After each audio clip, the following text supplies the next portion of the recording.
บายดีเนาะวันนี้เขาส่งบนคำพาแล้วคือก่อนเนาะพี่น้องเนาะวันนี้คำสิพาพี่น้องของเราเนาะมากินข้าวปีกกันพี่น้องเนาะว่ารุ่นเบิร์นของนี้คำสิมันบอกถ้วยแบบง่ายๆพี่น้องถ้วยข้าวเปียกไม่ง่ายเกินพี่น้องง่ายดีดีใจไหม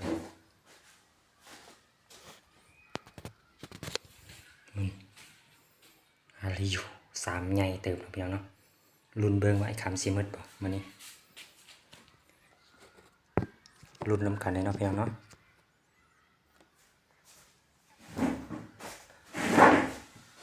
กันเลยจวด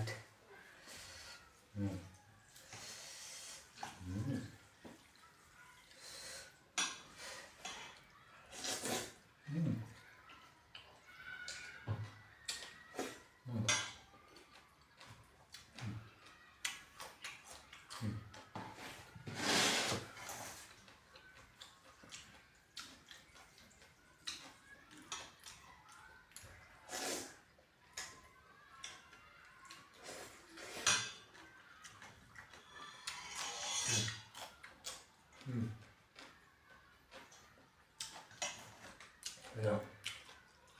3 ใหญ่เนาะ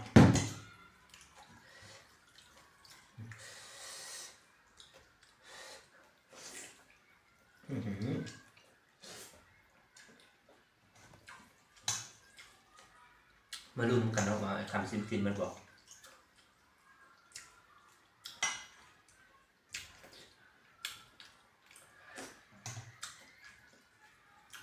ไอ้คำจะมากินเส้นเนาะพี่น้องเนาะแซ่บลายเนาะดูว่าพิเศษนี้ไอ้คำอันดับ 1เหมือนกันคือมักอีหลีพี่น้องเขาบ่คอยกันเลยแต่เส้นไอ้คำมักกินลายพี่น้อง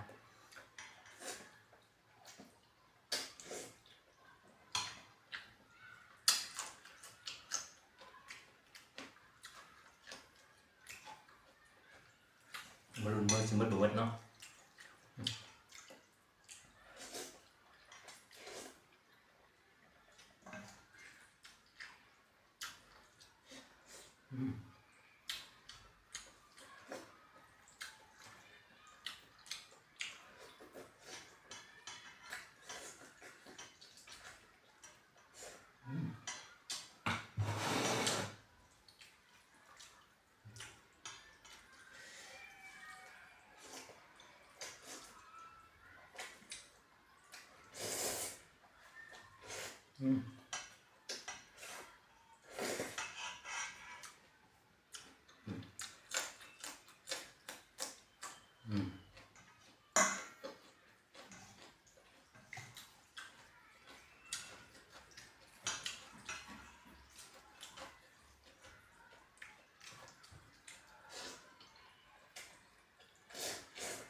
ตัวนึงเนาะเป็นพัดลมห่อน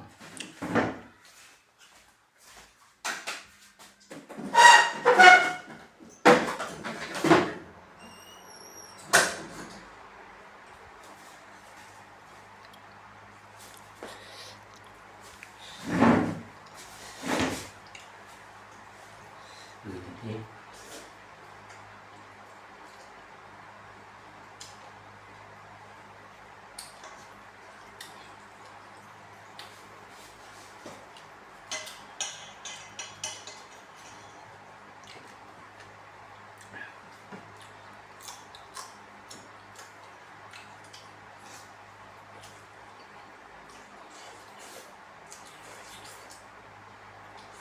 อืม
มักถั่วเนาะบ้านเฮาก็เอิ้นนะ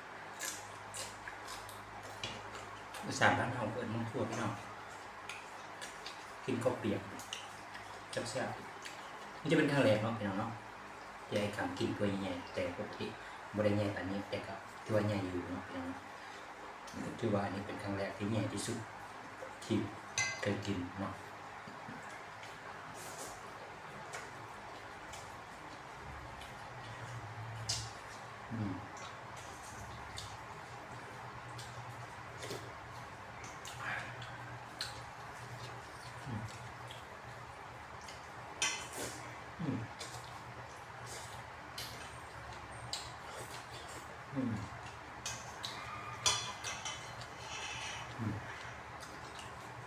ถั่วถั่วจะมาส่งกับกินต้องกินกับเฟิร์นเนาะพี่น้องเส้นกบปีพี่น้อง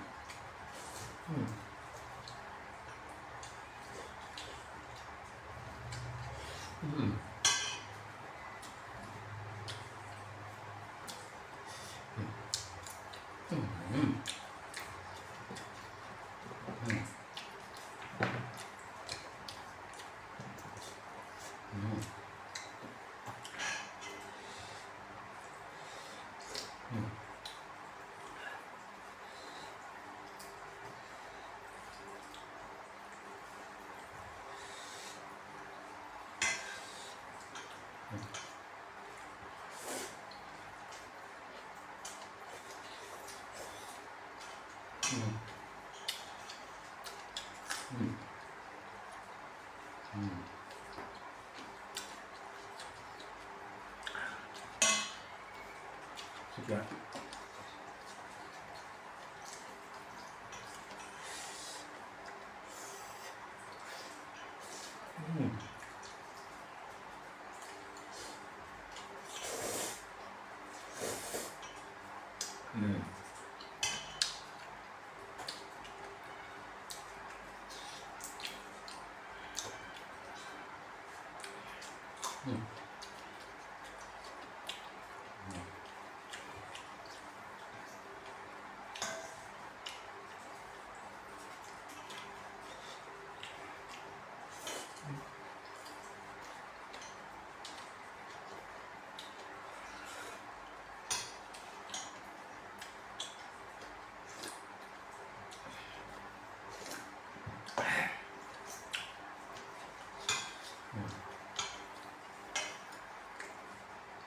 ยอดพี่น้องแซ่บอีหลีเสียบกระเดียกันเนาะพี่น้อง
ลุยเลยเราลุยเต็มที่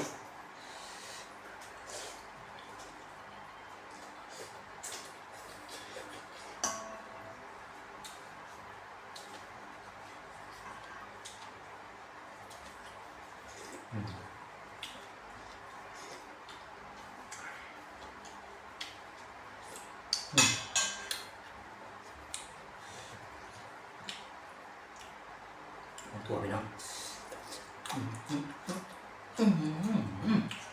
เดี๋ยว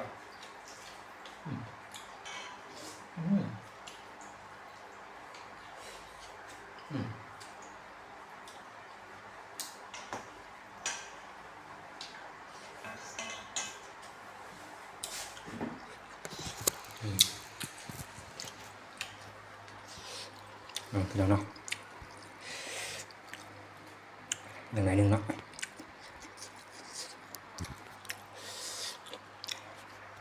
ลุยเลยปะเนี่ย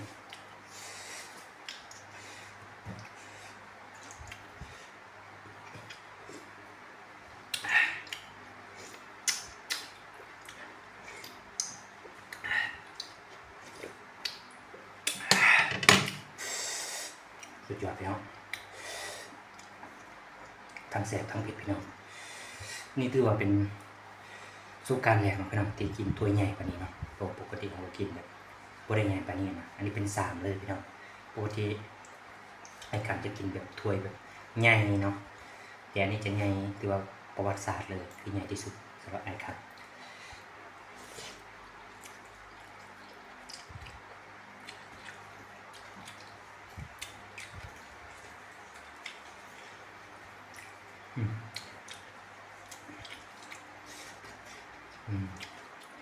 สุดยอด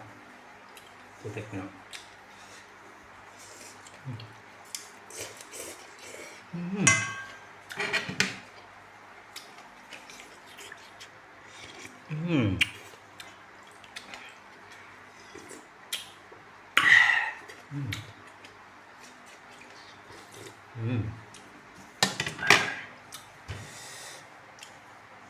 ฝากน้องแพลวน้องฝาก2 บุญคำพาเลาะฝากติ๊กต็อกบุญคำสุดดีเดี๋ยวพี่น้องได้นี่มากินข้าวเปียกถ้วยใหญ่นะพี่น้องเนาะ3